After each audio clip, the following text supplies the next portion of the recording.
Thank you very much for coming. I'm sorry for all the rushing around. They were actually debugging things in the other room to do with the AV. Those of you who were in the SysMin mini-conf yesterday will have heard that Thomas unfortunately had his flight scheduled 24 hours later, and so he only arrived for the very, very end of the mini-conf and couldn't give his presentation. But we wanted to give him a little opportunity to give his presentation now. So without any further delay, Thomas talking about his large data storage projects. Okay, thank you. It's possible to complete it even with a smaller audience here, but I think if you are here at lunchtime, then you are probably interested in the subject. So what I'm talking about, as always, I start with a small agenda. Well, this presentation was for 20 minutes. Now we have more time, and we have more time for discussions. Well, okay, it depends, but I will stay in time, at least for this presentation. And later we will go to discussion mode, like in the Birds of Feather session. Well, motivation, here's already the short main motivation is data growth, more than 20% per year. And I will explain what it means for our sharding architecture. We have one for decades. And later in the discussion, we can come to the topic why we have this architecture. But for this sysadmin talk, which is about hard facts, I don't talk about architecture now, but later the discussion could be about it. Okay, these are the main data where I'm working. It's web hosting, and shared web hosting means that many customers are on one physical box, or in one container we have 10,000 of customers, 10,000 of home directories. And in total, we have around 9 million of home directories. The domains are somewhat smaller, only 5 or 6 million or something, because many of them are probably not in use, free gifts. If you have a domain at 1&1, then you get a free web page, but some people don't use it. But nevertheless, some customers are very heavy. The biggest customers have 2 terabytes per customer, the biggest ones. And of course, you have millions of very small customers, so the range between the smallest home directory and the biggest one is several orders of magnitude. And as you can see here, billions of inodes. It's a challenge for backup during 24 hours. We have special kernel patches there because the normal denotify, inotify won't work because it doesn't record the old path for rename operation, so I have some special things there running. And the 4.5 petabytes is the net data. If you type df, I have the next slide in more detail, that's allocated space. And at logical volume level, we have a little bit more. It's about 8 petabytes, and all of this times 2 for geo-redundancy in total. And in 4 data centers, some in US, some in Europe. Okay, and the main point here is the growth rate and what to do here with this growth rate. So this is real data as measured. Hopefully it's good enough to see on, can you recognize it from the backbenches? Okay. So the unit is 10 power 12 kilobytes, so this is petabytes, okay? And this means the x-axis is days in the past. 0 was the 1st of January this year. And well, the statistics not going farther at the moment, but you can see what it means. Interesting is these lines here. The upper lines, the one is DF, and the other one is disk usage, summed up for customers. And there's a small difference for root space and configuration and similar things, of course. Yes, it's clear. And these ones are customers to a certain size. So these are the space growing, the highest growth is customers which have more than 250 gigabytes per customer. And that is interesting.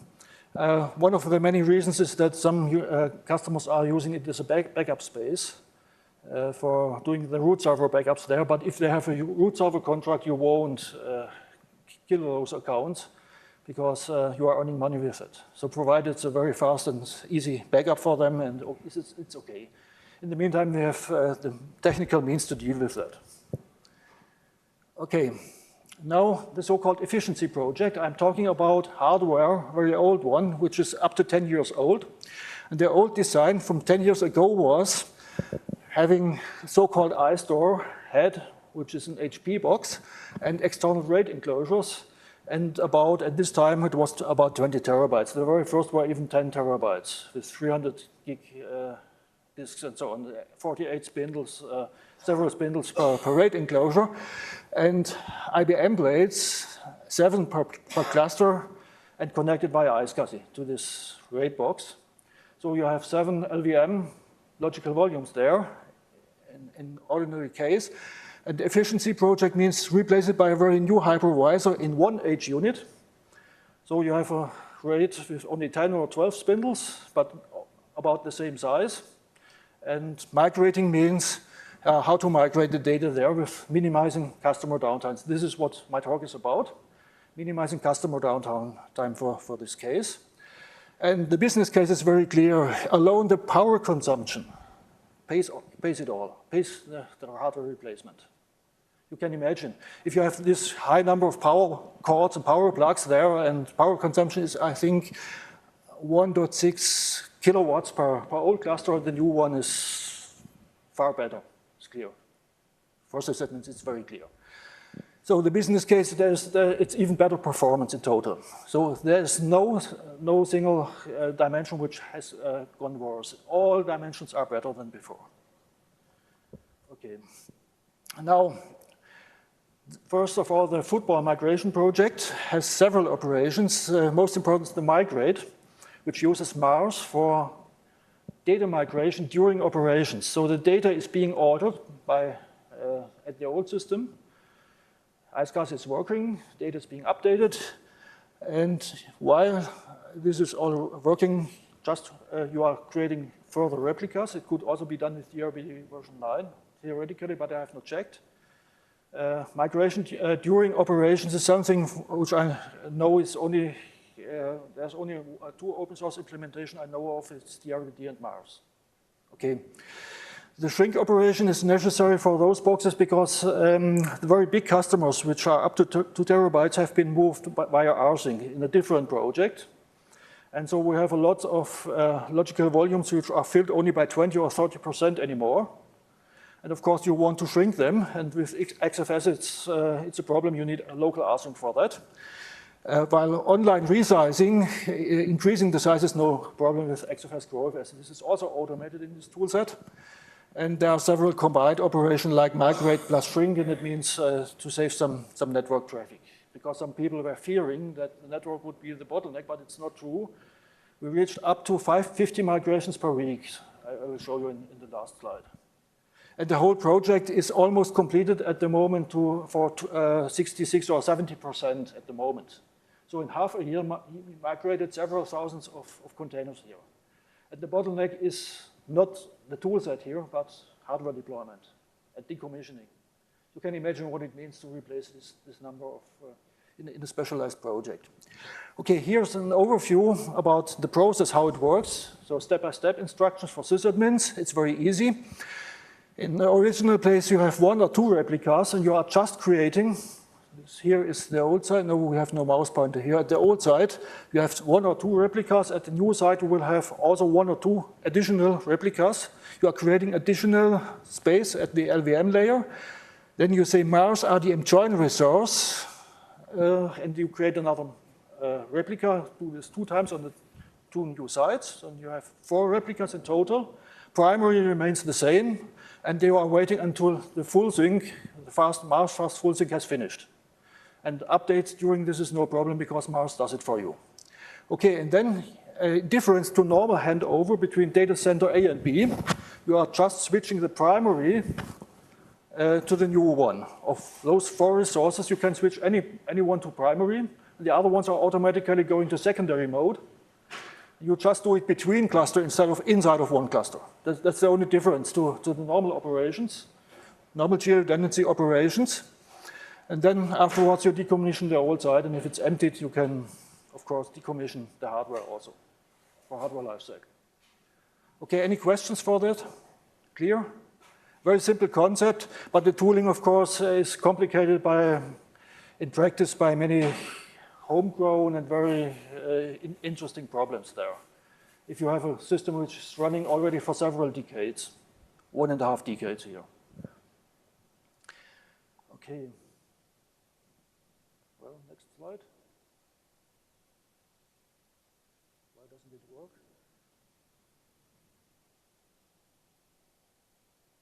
Okay, now. Well, here's one overview slide about the architecture of the football project. It's under GPL and on GitHub. And the gray parts have not yet been implemented.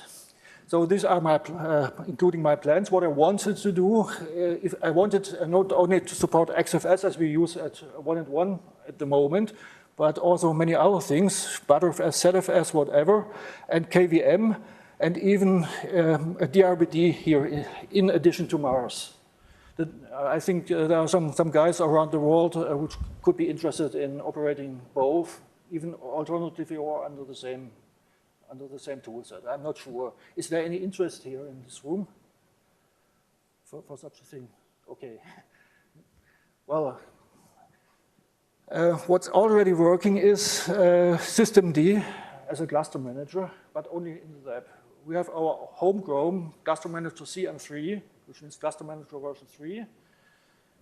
This is for, well, it's not open source, so it doesn't help anyone, and therefore I have lots of plugins. And the plugin infrastructure is already prepared for extending for whatever in the world. So the project tries to be open, but it depends on you, the potential users, what will be done next here. Because at 1.1, of course, I have not the big motivation for doing this all of this. Okay, just a short notice about the strategy layer. The planned one is having a similar functionality like Kubernetes. That means an automatic migration plan. But at the moment, we are doing it manually with a manual planner because there are lots of hardware problems, hardware side effects, corner cases, where you want this particular box being migrated to a particular location and so on. And at the moment, it's done via tickets, very classical sysadmin way. Do you want to attend? No. Okay, here's the last slide here in this presentation, or the second last one. Current status, about 2/3 of the code is generic, and only 1/3 is 1.1 specific. So it should be adaptable to any other system in the world with relatively low effort. So I've tried to be as generic as possible there in order to be adaptable to whoever wants to use it. Well, the operations once again migrate and shrink and expand are the three main operations and several combinations of it. Efficiency project uses it only for hardware lifecycle. What I should also note here is it need not be a one-to-one correspondence from one old cluster to one new one. You can migrate each resource independently from each other one. So of course the source can be split to whatever destination machines, and of course on destinations machine you can concentrate more than 7 resources. Interestingly, some guys are concentrating as much as possible. This means that the new average is about around 9 or 10 resources now at the moment. So, well, the smallest containers are 300 gig, while the biggest ones are 30 terabytes. So it's 2 orders of magnitude between the smallest and the biggest one, and it's, of course, no single mapping is possible there for the very big machines.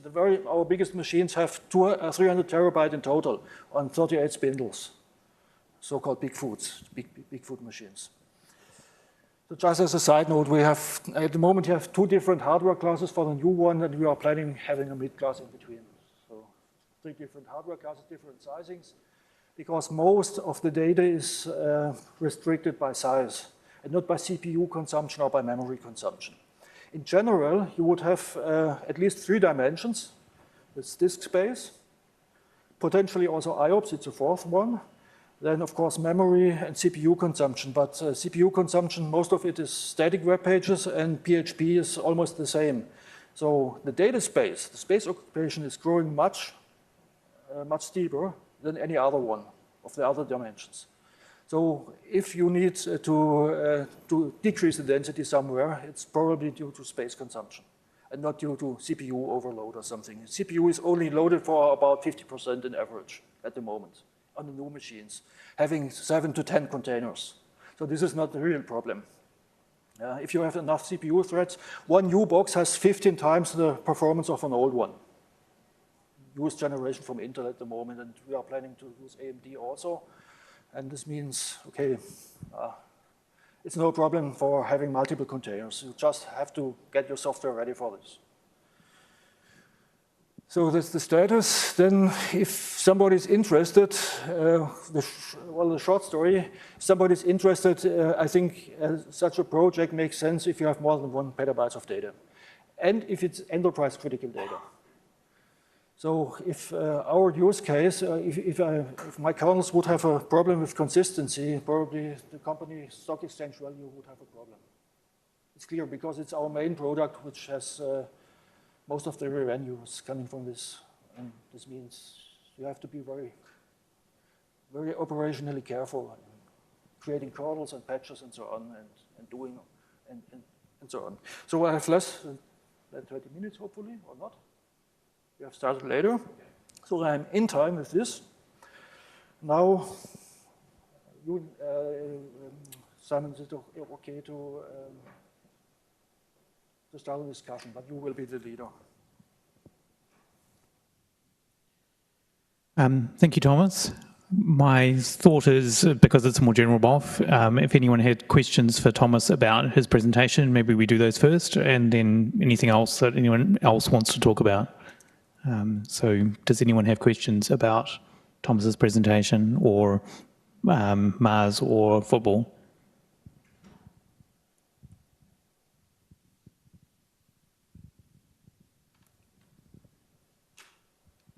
Hey, I was wondering where you keep the state for your volumes and how you know it's the latest one. Okay. Where is that being kept in your the state of the volumes? The basic principle is to have the state locally. No central instance, because sharding means the sharding architecture is from databases originally. And if applied to storages, it means that you have no single point of contention.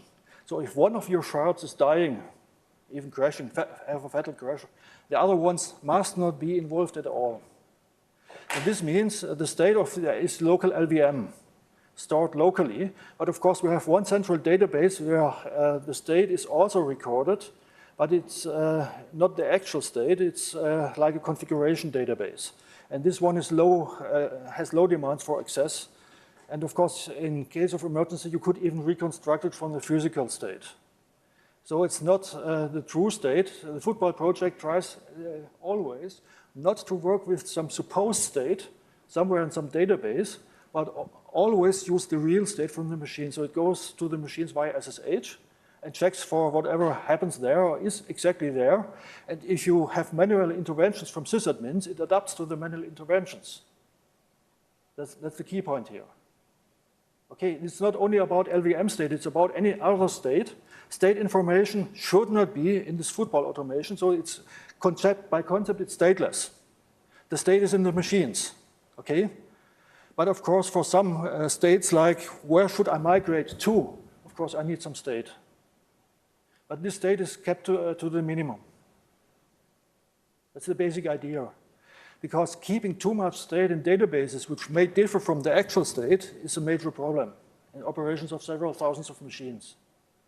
So does that just mean the last written amount, so to speak?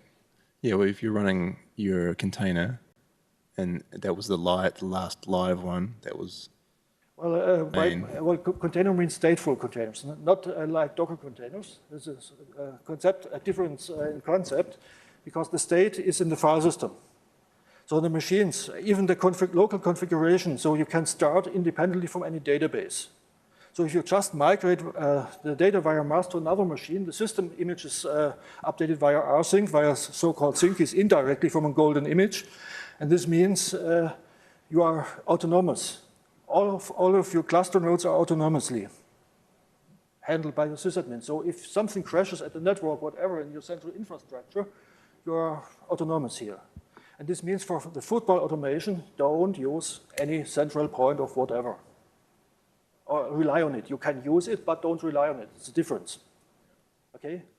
So the concept is really also applied to sharding, because if this, well, you have one central machine where the football is running at the moment, but I've developed it on my workstation, and if it's one central machine where it's currently running is crashing, just run it on your workstation.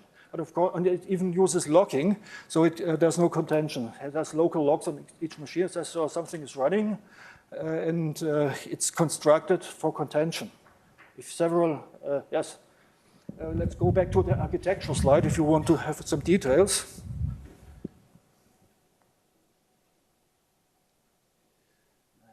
The other screen now. Slideshow start from the architecture. This one.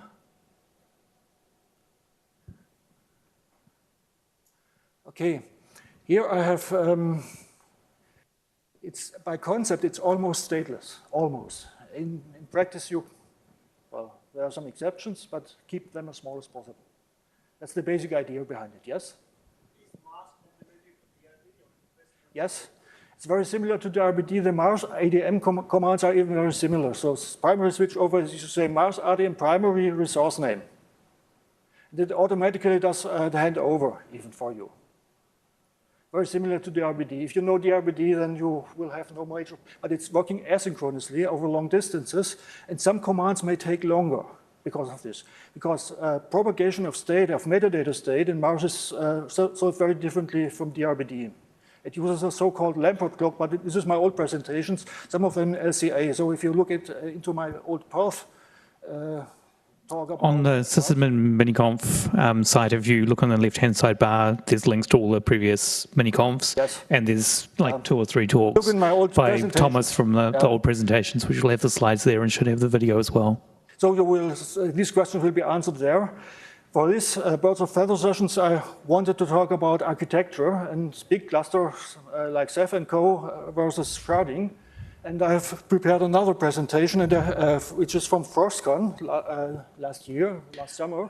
Maybe before we do that, we see if anyone else has questions either about this topic or anything else that they want to talk about, so we can have a bit more of a general discussion. Okay. But it could happen that you learned something you didn't know before. Okay. Yeah. Hi, Thomas. Just wondering how this would kind of work with less than petabyte level data. Do you recommend it, or is it something that's just for larger data sets, like greater than 1 petabyte, or does it work well with, say, 500 or less than like 250 terabytes? So replication. Your question is about the size of what exactly? Of the data or of the number of instances?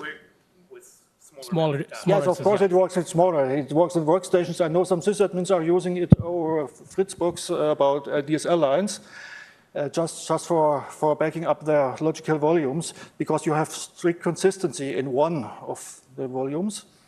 And you have even strict consistency in your replicas, inside of one of your replicas, but you have eventually consistent between your replicas, your logical volumes, okay? But only in case of failure. If you have to do a failover, then you are eventually consistent. If you have a handover, then Mars waits for you until all the data is transferred, which is in the transaction log file. So it's, Mars is working very similar to MySQL, transaction logging replication. So it writes all the data to a transaction log file in the /mars directory, and then this is transferred over the network asynchronously. And it has no assumptions about the time. So it can take hours or seconds, whatever. Interesting is the downtime, by typically a few seconds, but for larger devices, because U-mount may flush out a lot of quota information, and it may take longer. And the downtime is much faster than if you have a local shrink operation with local rsync, and rsync is much slower because the last incremental rsync needs to be offline. Yeah. While the customers are not writing data anymore, and this one can take up to 20 minutes. If you have several millions of inodes in one file system, so there are some which has 20 millions of inodes in one instance, or even more. And then it takes a lot of time because it has to hunt, like find through all of these inodes recursively, and then means, okay, it takes some time. But we do it in order for long-term improvement of the whole pool. And of course, the Mars downtime is a matter of seconds. Most of the time is spent with BGP reconfiguration and similar things. Because if you switch to another data center or to another segment in the data center, you have to re-announce the IPs and so on, and this takes a small time, of course. So you cannot have zero downtime at the moment. And some guys at the FirstCon have asked, could I do live migrations? Yes, potentially I could, but from old hardware to new one, is it a good idea? Probably not. Okay. I have another question, but I'll wait for if someone has another one. If you have multiple devices with Mars, does it guarantee the order when it's doing replication? Because I think that's one of the things about DRDB, is it at least makes sure your disks are consistent in your sort of mirror site? By multiple devices, you mean multiple RAID sets, or you have LVM? Well, in the next slide set, I have a picture for this, for your question. So get out of here, get into the other one. No, sorry, I don't have. In this presentation, I have it in the Mars manual. Yeah, all I'm thinking is you've got, say you got 10 disks, yeah. You're using Mars to replicate those 10 disks to another site. Lowest level is disks, then you have typically a hardware RAID controller. Of course, you can also use software RAID, but hardware is better because you have a BBU, and it's a very fast RAM cache there, which is very fast. Mm-hmm. Then you can have multiple. One of our machines has 3 RAID controllers, hardware RAID controllers for performance reasons, and also then you have LVM. You can have several physical volumes glued together to one logical volume group. So you have one volume group for user data. Yeah, so you got multiple volume groups. No, typically you will have 2 multi-volume groups, one for system data and one for user data. Typically, it's better to have because the functioning of LVM is switching together multiple physical volumes to one group. This is the basic operation of LVM. And then out of this group, you can have as multiple logical volumes as you want. For example, we are typically using 10, but I think the maximum at the moment is 24 we are actually using. Mars is not yet scaling very well in this respect. I have to improve it, I know. It's on my roadmap to have at least 100 logical volumes because it's not scaling very well at the moment in this respect. But it will be improved during the next months or years.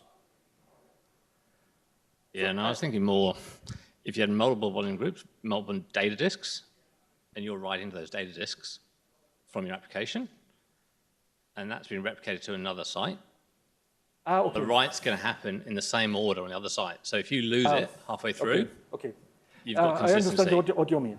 Okay, there's a similar demand from a few of our sysadmins which think that ZFS with multiple physical, from ZFS view, multiple physical, like using ZFS as a RAID substitute is a good idea. I don't think so. Because, well, it's a potential new feature I could do, because I could do it. But it would mean either you have one central log file for all of this. At the moment, each resource has its own log file. It's completely independent from other resources, similar to DRBD. And I think this having... DRBD supports the idea of consistent writing to different disks. Yes. You have strict consistency in your local volume. And also you have fully strict consistency in your replica.